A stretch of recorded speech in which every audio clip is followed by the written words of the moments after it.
Movie की शुरुआत में एंथोलॉजी मूवी का टाइटल टोक्यो डाल के एंथोलॉजी शुरू होती है। तीन अलग अलग कहानियां जो टोक्यो में होने वाली तीन अलग अलग मनोदशा के आधार पर बनाई गई हैं। इस मूवी की पहली कहानी है इंटीरियर डिजाइन। जोर से बारिश होते हुए टोक्यो को दिखाते हैं। एक बहुत बड़ा ट्रैफिक जाम जहां जनसंख्या बहुत बढ़ गई है, गाड़ी ज्यादा हो गई है। भीड़ भाड़ वाले शहर के बीच अच्छी बारिश हो रही है और ट्रैफिक में फंसी हुई है एक कार, और उस कार के अंदर एक कपल को दिखाया जाता है। ये दोनों ही इस कहानी के हीरो और हीरोइन हैं। हीरो का नाम है अकीरा और हीरोइन का नाम है हेरेको। हीरो बोल रहा है कि अगर ऐसे ही बारिश होती रही तो जनसंख्या बढ़ जाएगी। ऐसे ही अनेक जगह पे अगर बारिश होती रही तो एक न एक दिन बड़ा डिजास्टर होगा और सब लोग मर जाएंगे। जो भी बचे हुए हैं वो भी ज़ॉम्बी में बदल जाएंगे। इस तरह की कहानियां सुनाते रहता है और हीरोइन भी हाँ हाँ करके सुन रही होती है। हीरो की आशा है कि वो एक दिन बहुत बड़ा डायरेक्टर बनेगा, इसीलिए वो अपनी कला के हुनर को हीरोइन के पास बता रहा है। वो भी हाँ हाँ करके सुन रही है। एक्चुअली ये दोनों पहली बार गाँव से सिटी आए हैं, क्योंकि हीरो को एक बहुत बड़ा डायरेक्टर बनना है। इसलिए हीरोइन हीरो को सिटी लाई है ताकि सिटी में अच्छी तरह से सेटल हो जाएं। लेकिन इस सिटी में उनका जानने वाला कोई भी नहीं है। हीरोइन की चाइल्डहुड फ्रेंड यहीं रहती है। उससे एक फोन आता है और वो पूछती है कि कहाँ गायब हो गए।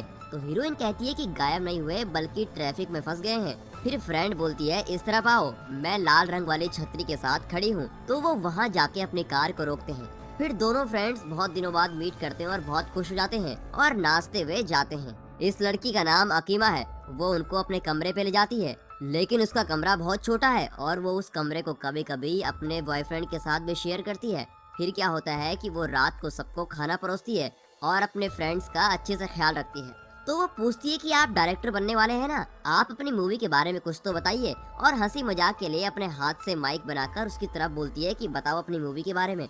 तो हीरो बताने लगता है कि वो किस तरह की फिल्म लेके आ रहा है, किस तरह के डायरेक्टर होने की उसको आशा है। तब हीरोइन से पूछती है कि तुम्हें क्या बनना है। तो तुरंत हीरो कहता है कि ऐसा कुछ नहीं है, उसके लिए तो कोई एम्बिशन जैसा कुछ भी नहीं है, वो सिर्फ मेरे साथ घूमने आई है। ऐसा कुछ वो हंसी मजाक के लिए कह लेता है, लेकिन हीरोइन अपसेट हो जाती है और बात कहीं और घुमा देती है और हीरो को उसकी मूवी को दिखाने के लिए कहती है। हीरो अपनी फिल्म दिखाता है। फिल्म शुरू होती है। फिल्म देखते देखते वो खुशी से हंसते हुए मुड़ता है और कहता है कि फिल्म कैसी है। तो वो दोनों मस्त खराटे मार के सो रहे हैं। तब ये सोच के ऑफ कर देता है कि आगे फिल्म चलाने में क्या फायदा। तो दोनों उठ के उसकी वाह वाह करते हैं कि फिल्म तो एकदम सुपर, बहुत अच्छी है। हीरो कहता है कि चलो सोते हैं। फिर तीनों सोने के लिए अलग अलग चले जाते हैं। उस छोटे कमरे में जो बेड होता है उसमें हीरो और हीरोइन सो जाते हैं और वो जमीन पर लेट जाती है। हीरोइन लेटते हुए हीरो से कहती है कि ये अच्छी फ्रेंड है, मगर इस कारण हम यहाँ नहीं रुक सकते, हमें तुरंत एक अच्छा घर ढूंढना होगा। अगले दिन सुबह सुबह वो उस शहर में कमरा ढूंढने के लिए निकल जाते हैं। तब वहाँ एक दुकान के सामने पोस्टर लगा हुआ है कि दुकान 2 हफ्ते के लिए बंद है। ये देखकर वो अपनी कार उस दुकान के सामने पार्क कर लेते हैं, क्योंकि वहाँ कार पार्किंग के लिए रोज बहुत खर्चा करना पड़ता है, क्योंकि उस शहर में बहुत ज्यादा कारें हैं। कार को वहीं छोड़कर वो दोनों घर ढूंढने निकलते हैं। वहाँ एक कमरा देखते हैं जहाँ की बिल्ली मरी हुई है, तो दूसरे कमरे में चूहा मरा हुआ है। इनके बजट के हिसाब से इनको रूम ही नहीं मिलता। अगर अच्छा रूम चाहिए तो उनको ज्यादा पैसे देने होंगे। ऐसे दिन भर दोनों कमरा ढूंढते रहते हैं। तब हीरो हीरोइन से कुछ कह रहा होता है, लेकिन हीरोइन उदास होकर चल रही है। तो हीरो पूछता है कि सुबह से देख रहा हूँ, क्यों तुम्हारा चेहरा उतरा हुआ है। हीरोइन कहती है कि तुमने कल रात मेरे फ्रेंड के सामने मेरी बेइज्जती क्यों की और तुमने मेरे बारे में ऐसा क्यों कहा। कहती है कि तुम्हें क्या पता मैं कितना हर्ट हुई हूँ, मैं बेकार में तुम्हारे साथ घूम रही हूँ क्या, मुझे भी एम्बिशन है, मुझे फोटोग्राफी आर्ट मालूम है। तो हीरो कहता है कि फोटोग्राफी आर्ट वर्क वो सब तुम्हारी हॉबी है, एम्बिशन नहीं। हीरोइन कहती है कि देखो ऐसे ही हमेशा मुझे नीचा मत दिखाया करो। ऐसे ही दोनों के बीच चर्चा चल रही होती है। तब दोनों एक पोस्टर देखते हैं, उस पर लिखा है कि एक दुकान में गिफ्ट रैप करने का पार्ट टाइम जॉब है। ये देखकर हीरोइन झट से कहती है कि हमें तो पहले नौकरी करनी चाहिए, इस नौकरी को तो हम करके ही रहेंगे। ऐसा कह के वो हीरो को जबरदस्ती खींच के उस दुकान के अंदर ले जाती है। वहाँ उस दुकान में जॉब पाने के लिए सबको एक छोटा सा टेस्ट देना पड़ता है। उस टेस्ट में हीरो अच्छी तरह काम कर लेता है, लेकिन हीरोइन वो कर नहीं पाती तो उदास हो जाती है। कट करके फ्रेंड के घर पहुँच जाते हैं। तब खाना खाते समय हीरो कुछ लूज टॉकर जैसे बता रहा है कि यही मुझे वहाँ जबरदस्ती लेके चली थी, लेकिन पास तो सिर्फ मैं ही हुआ। ये सब सुनकर हीरोइन बहुत हैरान हो जाती है। तब अकीमा बातों बातों में ऐसे पूछती है कि और कितने दिन यहाँ रुकने वाले हो। तो हीरोइन का चेहरा बहुत उतरा हुआ हो जाता है। अगले दिन हीरोइन अपने आप अकेली जाके घर ढूंढने लगती है, लेकिन वो बहुत डिप्रेशन में होती है और सोचती है कि अपने पास तो कुछ भी नहीं है। जब हीरोइन घर ढूंढ रही होती है तो हीरो उस पार्ट टाइम जॉब के लिए गया हुआ है और वहाँ काम कर रहा होता है। यहाँ बहुत डिप्रेशन के साथ हीरोइन घर ढूंढ रही है। छोटे छोटे घर ही मिलते हैं। वो अपने मन में ऐसा सोचती है कि वो किसी काम की नहीं है, वो बिल्कुल नालायक है, किसी भी काम के लिए बनी भी नहीं है, बिल्कुल बेकार, जैसे उसके होने का कोई फायदा ही नहीं है। वो ऐसे ही डिप्रेशन में डूबी होती है। तब एक दुकान के पास बैठ जाती है। उसे वहाँ एक पोस्टर दिखता है जिसमें लिखा हुआ है कि अगले हफ्ते तक दुकान बंद है। तभी उसे याद आता है कि 2 हफ्ते पहले तो उसने एक दुकान के सामने अपनी कार खड़ी की थी। तो वो तुरंत वहाँ जाके देखती है, वहाँ दुकान खुली है पर कार गायब, और नीचे लिखा हुआ है कि कार को हटा दिया गया है। हीरोइन बहुत गुस्से में है क्योंकि उसको ना ही रूम मिल रहा है और अब तो कार भी जब्त हो गई है।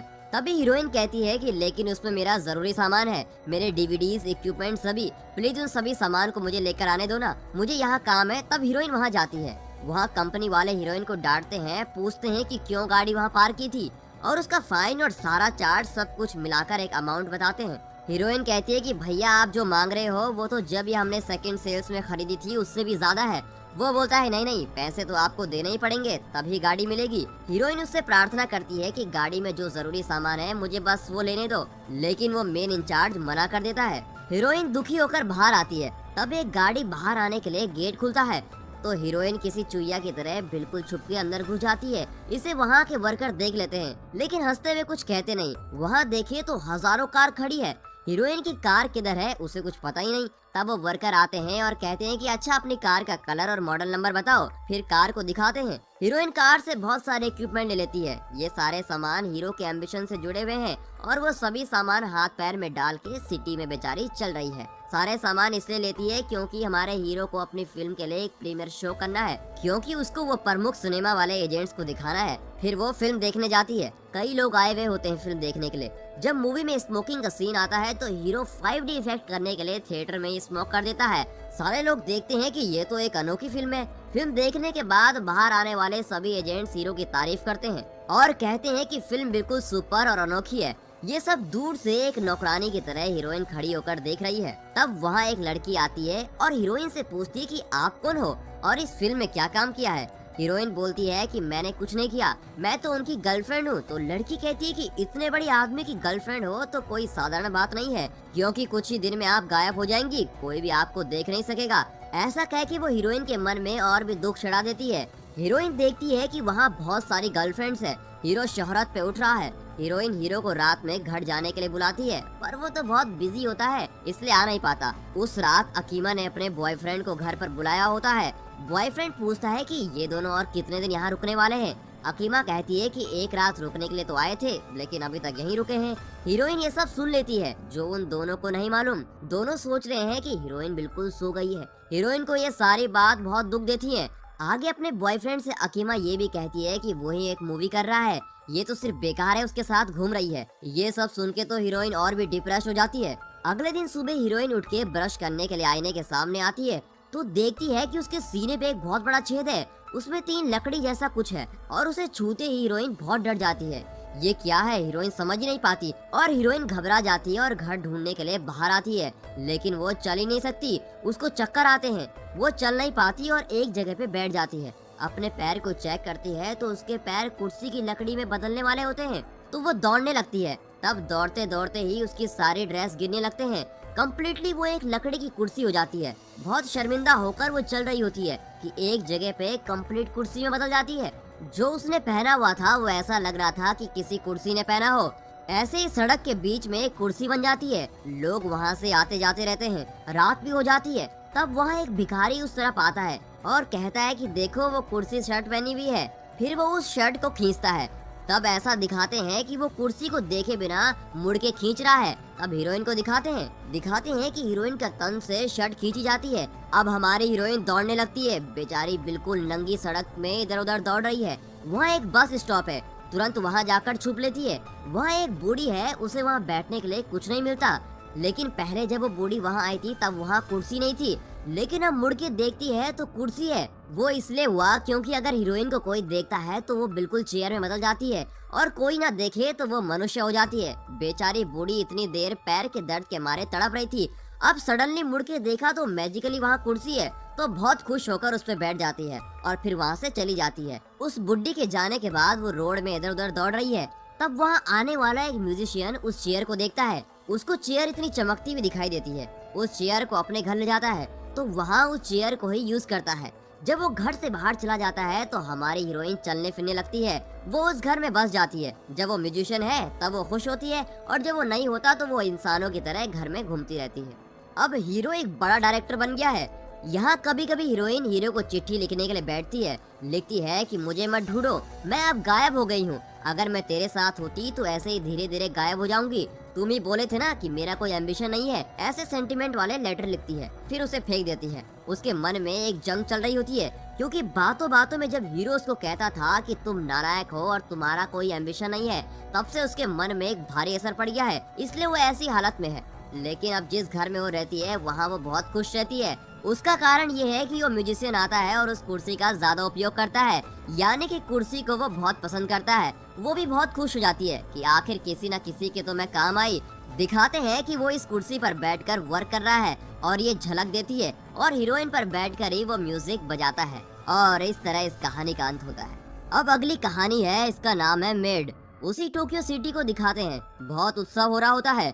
उस उत्सव में सिटी के बीच से एक अंडरग्राउंड होल को दिखाते हैं। एक गुप्त आदमी उस होल से बाहर आता है। वो हरे रंग की ड्रेस पहना हुआ है। उसकी एक आंख सफेद है। वो देखने के लिए इतना खतरनाक लगता है कि जैसे कोई पागल अजीब सा इंसान हो। वो क्या करता है कि उस टोक्यो सिटी में एक गली में घुसता है और सीधे वहाँ जाकर एक आदमी जो सिगरेट पी रहा होता है उसे सिगरेट छीन के पीटता है और एक जो फूल लेकर जा रहा है उसे मारकर उस फूल को ले लेता है। वहाँ होने वाली औरतों से बदतमीजी करता है और वहाँ होने वाले लोगों को टॉर्चर करके उस होल में दोबारा अंदर चला जाता है। तो ये बात मीडिया को पता लग जाती है और वैसे भी मीडिया तो हमेशा बातों को झटके से बड़ा कर देती है। ऐसी बात मिले तो छोड़ेंगे क्या? एक अनजान आदमी जो टोक्यो की गलियों में घूम रहा है, ये कौन है, कैसा अजीब है, किस देश का है? आता है, लोगों को टॉर्चर करके जाता है और गायब हो जाता है, रिपीट। फिर आता है, लोगों को टॉर्चर करके आता है, गायब हो जाता है, रिपीट। ऐसे ही कर रहा है। इसे जल्द से जल्द पकड़ना है। ऐसा सब कुछ न्यूज में दिखा रहे होते हैं। फिर दिखाते हैं कि एक 60 साल की बूढ़ी वो कैसे चलता है उसकी तरह अभिनय करती है। सिटी पे ऐसी बात चल रही होती है तो उस आदमी को दिखाते हैं। वो एक होल पे ट्रेवल करता है। लगता है नीचे गंदे नाले पर ही रहता है। वहाँ से ट्रेवल करके एक और जगह जाता है। वो वर्ल्ड वॉर के टाइम पे बनाई गई एक सुरंग है। वहाँ टैंक भी है। किसी तरह ट्रेवल करके उसके अंदर आ जाता है। इस शैतान का सेटअप बिल्कुल सोल्जर के बंकर जैसा होता है। वो इधर उधर जा रहा होता है तो उसे एक बड़ा सा डिब्बा दिखाई देता है। उसे ओपन करता है तो देखता है उसमें बहुत सारे बम होते हैं। तुरंत सिटी के अंदर आता है और किसी पे भी उस बम को फेंक देता है। उस गली में होने वाले धमाके से लोगों के झुंड मर जाते हैं। जो बैटमैन में आने वाला जोकर है ना, उसी तरह इंसानों को मार डाल के वहाँ से एस्केप हो जाता है। कुछ उसे ढूंढते हुए उस सुरंग के अंदर आते हैं। वहाँ सरदार नंगे रूप में लेटे हुए हैं। फिर उसे वो मार के खींच के बाहर लाते हैं। न्यूज फैलती है कि ये आदमी पकड़ा गया है। उस आदमी से कई लैंग्वेजेस में बात करने के प्रयास करते हैं पर कुछ भी सफल नहीं होता। तो इसीलिए फ्रांस से एक खास वकील को इसके लिए बुलाते हैं। वो भी ऑलमोस्ट इस साइको की तरह ही है। उसकी आंख भी इसकी तरह सफेद है और दाढ़ी भी है और इसकी हरकतें भी उसी पागल की तरह हैं। फिर ये वकील उस पागल से पूछताछ करता है। बहुत सारे भाषा में उससे बात करने की कोशिश करता है कि भाई तुम कौन हो, कुछ ना कुछ तो बोलो, लेकिन कोई सफलता नहीं होती। लेकिन अंत में बाहर आते समय अपना नाम बताता है, मेड। लगता है ये एक फ्रेंच नेम है। वो वकील भी फ्रेंच होता है। अब क्या है कि उसे जज के सामने लेकर पूछते हैं। तब वकील उससे पूछते हैं कि तुमने इस शहर में इतना आंदोलन क्यों मचा रखा है, तुम इंसानों का खून क्यों कर रहे हो, तुम्हें चाहिए तो चाहिए, क्या चाहिए? तब वे अपने गले को उलझ के घमंड से बोलता है कि मुझे वास्तव में जनता से घृणा है। मुझे जापान के लोग पसंद नहीं है। वो भी जापान के लोगों की आंखें हैं ना, वो छोटी छोटी, वो तो मुझे और भी पसंद नहीं है। कोई भी यहाँ उत्तम नहीं है, इसलिए मैंने सबको मार डाला। इस जवाब से जज भी बहुत परेशान हो जाता है और उसको फांसी में डालने का फैसला देता है। अब वहाँ न्यूज कंट्रोवर्सी में चलती है। कई लोग कहते हैं कि ऐसा भी एक आदमी चाहिए। एक कहता है कि वो मेरा बेटा है। ऐसी कोई बात आती है तो ऐसे न्यूट्रल स्टेटमेंट्स तो आएंगे ही। और अब वो दिन आ जाता है जब उसको फांसी लगने वाली होती है। कई लोगों के सामने उसको फांसी में डालने के लिए लाते हैं। तब उससे पूछते हैं कि तुम्हारी आखिरी इच्छा क्या है। वो कुछ फूल और पैसे मांगता है। तब उसके हाथ में हथकड़ी डाल के फांसी में डालने के लिए लटका देते हैं। फांसी में भी डाल देते हैं। तब वो एक अजीब से तरीके से प्रार्थना करता है। उसी तरह से ये वकील भी एक प्रार्थना करने बैठ जाता है। जब सब लोग देखते हैं तो बहाना करते हैं कि उन्हें मच्छर काट रहे हैं। अब उसे फांसी में डालते हैं और वो कांपते हुए मर जाता है। सबको लगता है कि वो मर गया। तब वो अचानक हिलता है और अपने सफेद आंखों को खोल के एक किनारे में होने वाले पाइपलाइन को देखता है और अगले सेकंड ही झट से वहाँ से गायब हो जाता है। यहाँ क्या कहना चाहते हैं कि लोगों के मन में जो पसंद और नापसंद वाली फीलिंग्स है, क्रूरता के आगे होने वाला गुस्सा, ये सबको शारीरिक रूप से कोई सजा नहीं दे सकता। वो क्रोध मनोभाव हमेशा रहेगा और हमारी नजरों में आए बिना शिकार करते रहेगा। ऐसे कह के ये कहानी खत्म होती है। इस फिल्म की आखिरी कहानी है शेकिंग टोक्यो। कहानी की शुरुआत में एक आदमी को दिखाते हैं, वो रेस्टरूम में बैठा हुआ है। इसका नाम है हिकिकोमोरी। हिकिकोमोरी को जापानीज मतलब होता है जो सोशल लाइफ पसंद नहीं करने वाला, यानी कि जिसे सामाजिक जीवन पसंद नहीं है और लोगों से अलग होकर अकेले में जीवन बिताने वाले को ही कहते हैं हिकिकोमोरी। इस कारण लगभग 10 साल से बिना लोगों से मिलके अकेले में इसी कमरे में बंद है और जीवित है। ज्यादा तक बाहर कहीं नहीं जाता क्योंकि वो यहाँ रहने वाले लोगों को पसंद भी नहीं करता। इसीलिए 10 साल से इसी कमरे में अपना जीवन बिता रहा है। टीवी में भी लोगों को नहीं देखना चाहता। अब टीवी को दिखाते हैं जिस पे झाड़ फूल फैली है, लेकिन आसपास बहुत सारी बुक्स हैं। इसकी हॉबी है बुक्स पढ़नी। इसको किताबें पढ़ना बहुत अच्छा लगता है। इसका डेली रूटीन भी ऐसा ही है, सुबह उठेगा, बुक्स पढ़ेगा, खाना खाएगा और फिर सो जाएगा, फिर से रिपीट। ऐसे ही 10 सालों से जी रहा है। लेकिन घर पर ही रहना है तो भी खाना है और उसके लिए इसको पैसे भी मिलते हैं। इसके घर वाले इसको मंथली पेमेंट भेज देते हैं जिससे ये फूड ऑर्डर करके खाता है, लेकिन बाहर कभी जाके नहीं खाएगा। उसका सबसे पसंदीदा फूड है पिज्जा। हर हफ्ते शनिवार को जनाब पिज्जा ऑर्डर करते हैं और उसे खाने के बाद उस डिब्बे को भी कलेक्ट करके रखते हैं। ऐसे ही 10 सालों में जो भी चीज उसने उपयोग की है वो सबको कचरे में डाले बिना ऐसे ही उसको कलेक्ट करके रखता है। 10 साल पहले जब वो बाहर होता था तब भी वो लोगों के चेहरे को नहीं देखता था, सिर्फ सूर्य की किरण को महसूस करने के लिए बाहर आता था। कोई आमने सामने आए तो भी उसका चेहरा नहीं देखता था, बिल्कुल जमीन पर ही आंख रखता था। एक शनिवार आता है और ये पिज्जा ऑर्डर करता है। हमेशा जो डिलीवरी बॉय आता है उसके चेहरे को भी नहीं देखता और नीचे मुड़ के पिज्जा लेता है। उस दिन उसी तरह नीचे मुड़ के पिज्जा लेते समय उसकी पैंट को देखता है और जान लेता है कि ये तो एक लड़की है। और जब मालूम होता है कि वो एक लड़की है तो वो तुरंत उसकी शक्ल देखता है। तभी अगले सेकंड ही टोक्यो में एक भूकंप होता है। जैसे ही भूकंप आरंभ हुआ तो वो लड़की फटाफट बेहोश होकर जमीन पर गिर जाती है। फिर वो उठती ही नहीं। 10 सालों बाद तो उसने किसी का चेहरा देखा था और देखते ही ऐसा हो गया, उसको कुछ समझ ही नहीं आ रहा था कि अब मैं क्या करूं। वो इधर उधर भटकता है, तरह तरह के प्रयास करता है, फिर वो पानी लाता है छिटकने के लिए, लेकिन उसे भी पी लेता है क्योंकि वो किसी भी तरह किसी चीज को वेस्ट नहीं करता। परफेक्ट है ना। बहुत देर तक इधर उधर देखता है, फिर उसके हाथ में देखता है कि वहाँ टैटूज जले हुए हैं। तभी वो देखता है कि उसके शरीर में एक बटन है और उस पर लिखा है कि कोमा। वो पढ़ता है कि कोमा क्या है डिक्शनरी में, क्योंकि उसको नहीं मालूम कि कोमा क्या है। उसकी लैंग्वेज में तो कोमा का मतलब है कोमा में होना। ये बटन दबाता है तो वो लड़की तुरंत उठकर पूछती है कि आपने ये बटन दबाया। लगता है वो लड़की इससे भी बहुत वियर्ड है। तब अचानक एक पिज्जा बॉक्स को दिखाते हुए बोलती है कि तुम्हारा एक पिज्जा बॉक्स गलत है, वहाँ जाके देखो। वो भी जाता है और देखता है तो एक बॉक्स उल्टा पड़ा हुआ होता है। वो उसको सीधा करता है। तभी देखता है कि वो लड़की वहाँ से गायब। बाहर जाके देखता है तो वो लड़की अपनी गाड़ी लेके चल रही है। ऐसे ही जाते समय हीरो पे एक नजर डाल के जाती है।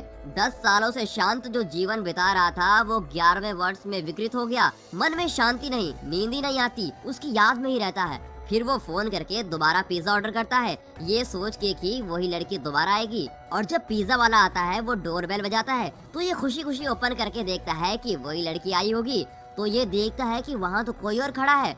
वो दिखने में ऐसा लगता है जैसे कि कोई गुंडा अंकल हो। जनाब पिज्जा ले लेते हैं, पर वो इससे कहता है कि मुझे आपसे एक मदद चाहिए। वो घर के अंदर आ जाता है जैसे वो उसी का घर हो। गीले पैरों के साथ अंदर आकर टेलीफोन लेता है। वो किसी को टेलीफोन पे बुरी तरह डांटता है। धीरे धीरे हीरो उस लड़की के बारे में पूछने के लिए आता है, लेकिन जब देखा तो वो किसी को बुरी तरह डांट रहा होता है। ऐसा लगता है जैसे कोई गुस्सेवार आदमी हो। तो वो जा रहा होता है, पर जब वो घर से जा रहा होता है तब हीरो पूछता है कि वो लड़की जो कल आई थी वो नहीं आएगी क्या। तो वो कहता है कि नाना वो तो चली गई काम छोड़कर। पूछता है कि क्या उसका एड्रेस मिलेगा। तो वो पिज्जा वाला भी उसका एड्रेस देकर वहाँ से चला जाता है। अब हीरो मोहब्बत में अटक गया है, इसलिए उस लड़की को ढूंढने के लिए जो 10 सालों से बाहर नहीं आया था अब बाहर आने को तैयार होता है। पुराने शूज को साफ करके घर की चौखट तक आ गया, लेकिन बाहर जाने का उसका मन नहीं होता। उसकी अंतरात्मा नहीं मानती। वो सोचता है कि इतने सालों से तो मैं घर में बंद था, लेकिन क्या एक लड़की के लिए बाहर जाना चाहिए। ऐसा सोच के वहाँ बैठ जाता है और रात हो जाती है। पूरी रात वहीं रुक के सुबह होते ही बाप रे मुझे तो जाना ही है ऐसा सोच के बाहर चले जाता है। 10 साल के बाद बाहर आकर सूरज को देखता है। उसके घर को दिखाते हैं जो पेड़ पौधों से बिल्कुल भरा हुआ है। तभी वो अपनी पुरानी साइकिल निकालता है तो उसकी साइकिल भी बिल्कुल पेड़ पौधों से भरी हुई होती है। फिर वो पैदल चलने को तैयार हो जाता है और दौड़ दौड़ के आता है तो उसको लगता है कि पूरी टोक्यो सिटी खाली है, वहाँ कोई मनुष्य ही नहीं होता। आखिर में एक घर के बाहर एक रोबोट पिज्जा डिलीवरी कर रहा है। वो किसी तरह प्रयास करके उस लड़की का घर ढूंढ लेता है। उसके घर के पास जाकर उसे देखता है तो फिर से भूकंप आ जाता है तो वो चिल्ला के रोने लगता है कि मुझे अंदर आने दो। तब दिखाते हैं कि वहाँ के घरों में रहने वाले सब बाहर आकर 1 मिनट तक बाहर खड़े हैं। बार बार टोक्यो में भूकंप आ जाता है। वहाँ की कंडीशन ये है कि कोई भी घर के बाहर नहीं आता, घर के अंदर ही सारी सुविधाएं जमा करके घर के अंदर ही आसानी से रहने लगते हैं।